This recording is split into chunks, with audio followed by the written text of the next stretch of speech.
ሰላም ጤና ይስጥልን የተከበራችሁ አድማጮቻችን፣ ዛሬም እንደወትሮ አዳዲስና ወቅታዊ መረጃዎችን ወደ እናንተ ይዘን ቀርበናል። እስከ ፕሮግራሞቻችን ፍጻሜ ድረስ አብራችሁን ቆዩ።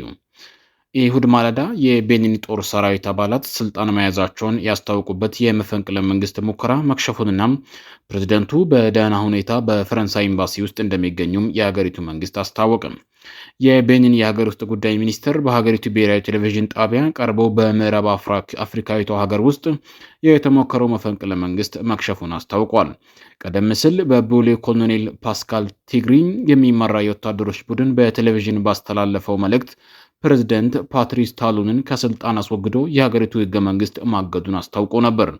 በቤኒን የሚገኘው የፈረንሳይ ኤምባሲ በማህበራዊ ሚዲያ በኩል ባሰራጨው መረጃም በዋና ከተማ ኮቶን ውስጥ ባለው የፕሬዝደንት መኖሪያ ቤት አቅራቢያ ተኩስ እንደነበረም አመላክቷል።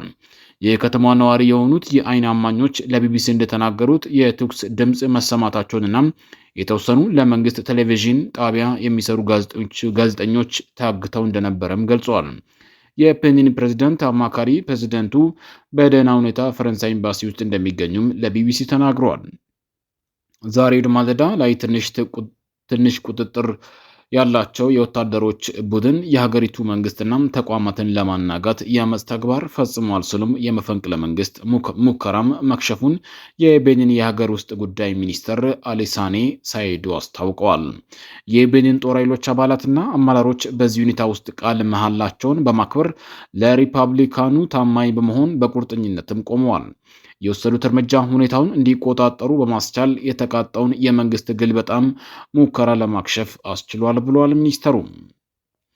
በመሆኑም ህዝብ በተለመደው ሁኔታ ወደ ዕለት ተዕለት ተግባሩ እንዲመለስ መንግስት ጥሪውን ያቀርባል በማለት ሁሉም ነገር በቁጥጥር ስር መዋሉን አመላክቷል። በዋና ከተማ ኮቶኔ ሰማይ ላይ የሄሊኮፕተሮች ሲበሩ የነበሩ ሲሆን በርካታ የከተማ መንገዶች ተዘግተው በጎዳናዎች ላይ ከፍተኛ የወታደሮች እንቅስቃሴም ይታያል። የፈረንሳይና የሩሲያ ኤምባሲዎች በሀገሪቱ የሚገኙ ዜጎቻቸው ለደህንነታቸው ስል ከቤታቸው እንዳይወጡ ጠይቀዋል። የአሜሪካ ኤምባሲ ደግሞ ዜጎቹ ከዋና ከተማ ኮቶን በተለይም የፕሬዝደንቱ መኖሪያ ካለበት አካባቢ እንዲርቁም መክሯል። የመፈንቅለ መንግስት ሙከራው የመሩት ወታደሮች ፕሬዝደንቱ ሀገሪቱን እየመሩ ያሉበት አካሄድ በትችት ለእርምጃዎች ምክንያት መሆኑን ጠቅሰዋል። ከመፈንቅለ መንግስት ሙከራዎቹ ወታደሮች መካከል በቴሌቪዥን ላይ ቀርቦ እንደነበበም ሰራዊቱ ለቤኒን ህዝብ ወንድማማችነት፣ ፍትህና ስራ የበላይ የሚሆኑበት እውነተኛ አዲስ ዘመን ለማምጣት በቁርጠኝነት ቃል ይገባል ሲልም መልእክት አስተላልፎ ነበር። አማጺዎቹ ወታደሮች ጠዋት ላይ መፈንቅለ መንግስት ፈጽመው የሀገሪቱ ስልጣን መቆጣጠራቸውን ባሳወቁበት ጊዜ ሌተናንት ኮሎኔል ቲግሪ ፓስካል የወታደራዊ የሽግግር ምክር ቤት መሪ አድርገው ማሰየማቸውም ገልጸው ነበር። በተጨማሪም የህገ መንግስቱን ማገዳቸውን፣ የቤኒን የአየር ክልል ከበረራ ውጪ ማድረጋቸውንና የድንበር አካባቢዎች እንቅስቃሴዎች ማገዳቸውን አስታውቀው ነበር። የፈረንሳይ ቅኝ ግዛት የነበረችው ምዕራብ አፍሪካዊቷ ሀገር ቤኒን በአፍሪካ የተረጋጋ ዲሞክራሲ ካለባቸው አገራት አንዷ ተደርጋም ትቆጠራለች። ቤኒን በሀገሪቷ ዋነኛ የጥጥ አምራች ከሆኑ ሀገራት አንዷ ብትሆንም ድሃ ከሚባሉት መካከልም ናት።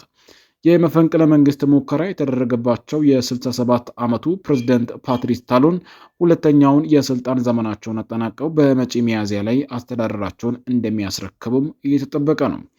የጥጥ ንጉሱ በሚል ቅጽል ስም የሚታወቁት ነጋዴው ፕሬዝዳንት በአውሮፓውያኑ 2016 ነበር ለመጀመሪያ ጊዜ ስልጣን የያዙት። ለሶስተኛ ጊዜ ፕሬዝዳንት የመሆን ፍላጎት እንደሌላቸውና በምርጫ እንደማይወዳደሩ ገልጸዋል። የቤኒን የከሸፈ የመፈንቅለ መንግስት ዜናም የተሰማው ከሳምንት በፊት በጊኒ ቢሳው ወታደሮች ስልጣን መያዛቸውን ካስታወቁ በኋላ ነው። መፈንቅለ መንግስቱ የተፈጸመባቸው የጊኒ ቢሳው ፕሬዝዳንት ኡማሮ ሲስኮ ኢምባሎ ወደ አጎራባች አገር ሴኔጋል ገብቷል። በቅርብ ዓመታት ውስጥ በምዕራብ አፍሪካዊ መፈንቅለ መንግስት ተበራክቷል። እስካሁን ድረስ በቡርኪና ፋሶ፣ በጊኒ፣ በማሊና በኒጀር ወታደራዊ መፈንቅለ መንግስቶችም ተፈጽመዋል። በዚህም ምክንያት የምዕራብ አፍሪካዊቷ የጸጥታናም ደህንነት ስጋት ከጊዜ ወደ ጊዜ እየተባባሰ መምጣቷን ታዛቢዎች ይናገራሉ።